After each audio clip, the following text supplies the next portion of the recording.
Okay. So that occurred. Then some other things that occurred also.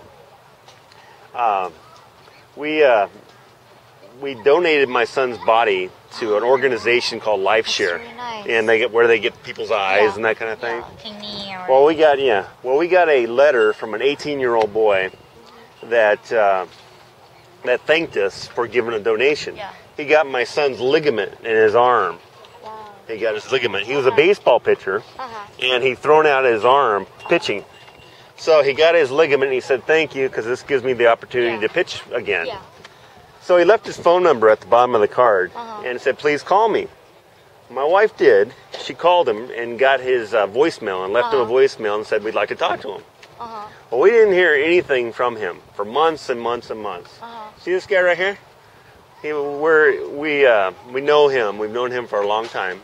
One day we were taking him to Coronado. We were going to go bike riding in Coronado. We were in the car together. We're passing by this house. Wow. And my wife's cell phone rings. Who do you think was calling for the very first time to talk to us? The guy, the 18 little boy. Yeah. Yeah. Wow. Right in front of this house on this freeway. We live in Hamul, way away from this house. Yeah. And we're all together in the car, and the phone rings right in front of us. Davion, did this happen on this day? So it was very. So anyway, that happened. So then we talked to him and we said, let's meet for dinner. So we met him and his mom up at Carlsbad Claim Jumper restaurant. We had dinner with him one night, and first thing we noticed when we walk into the restaurant is that the 18-year-old boy, has the same build as my son.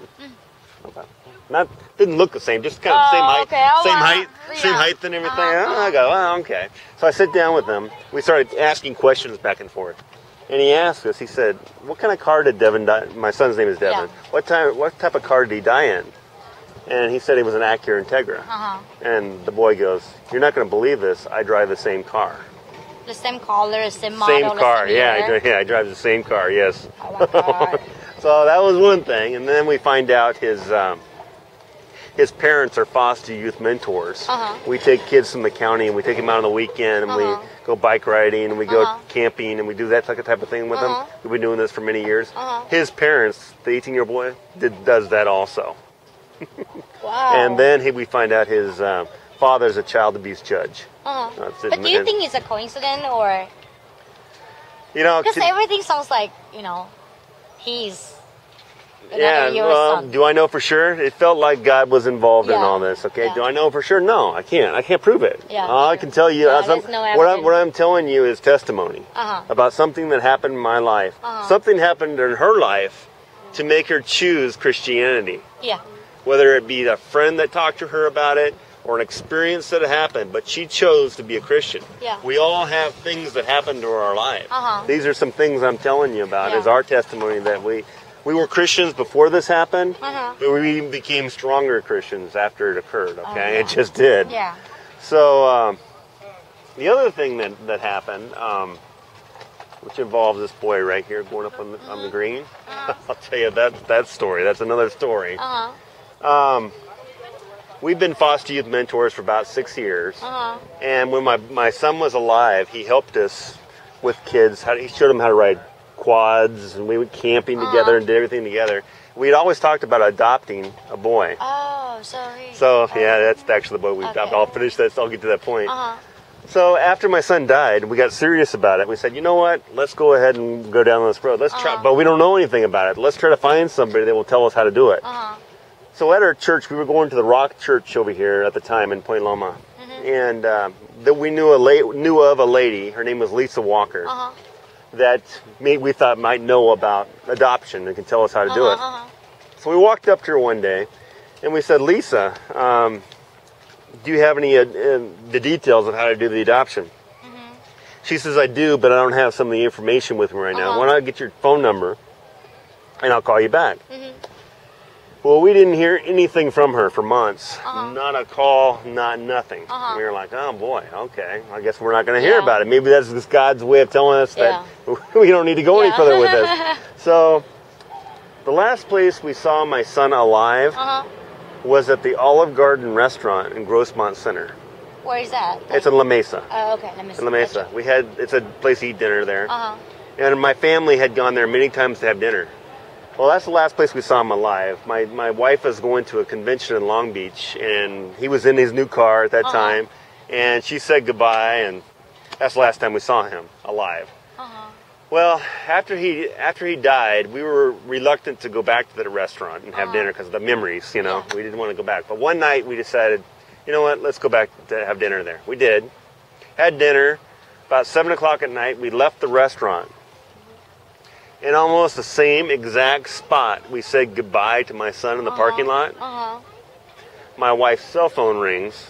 And who do you think is calling? Lisa Walker? Yes. And to tell us about how to do the adoption. So we went down the road. We signed up. We went and everything else. And then come time to meet the boy in the green. We didn't know where he lived. There's lots of foster homes all over San Diego County, everywhere. We were given an address. My wife has a GPS cell phone that talks out loud and tells you which direction you need to go. So she put the address in the phone. So we start going up the freeway. We live a long way from this place. We start noticing we're getting close to Mesa College. That's where my son was headed when he died, to Mesa College. We're going, why are we getting close to Mesa College? We kept on saying it. We're getting closer to Mesa College. Why are we still getting closer to Mesa College? We're at the front gate of Mesa College, and my wife's cell phone says turn left. The place that boy lived. He's now living with us. Borders Mesa College. It's right up against it. Wow. So, you know, he moved into our home on May the 28th. Oh. Yeah, so, May 28th. yeah, May 20th. So that's Last testimony. year? No, this year. This year. Oh, no, yeah, he moved into our home. So, you know, God's real, and he sees the conversation that we're having right now, and he wants you in heaven. Yeah. But he wants you to believe in him. He doesn't want to force it on you. You got to make that decision on your own. Yes. And just like a father and a mother doesn't want to force their love on you, they want you to accept them because they love you, right? Yes. And it feels right when the child comes up and goes, Mom, Dad, I love you, and you've done so much for me, right? It feels much different than you will love me. You come over here and love me right now. That means different, right? Yeah. So that's the same thing with God. He wants you to accept him. He wants you to believe in him. But you got to take those steps. Yeah. Okay, so I encourage you to read the Bible, find a good Bible-believing church, because you don't know when your last day is going to be. And I don't want you to go to hell. I don't want you to go. Hell is described in the Bible as this: a lake of fire, fire and brimstone. It's a place you're going to burn for eternity.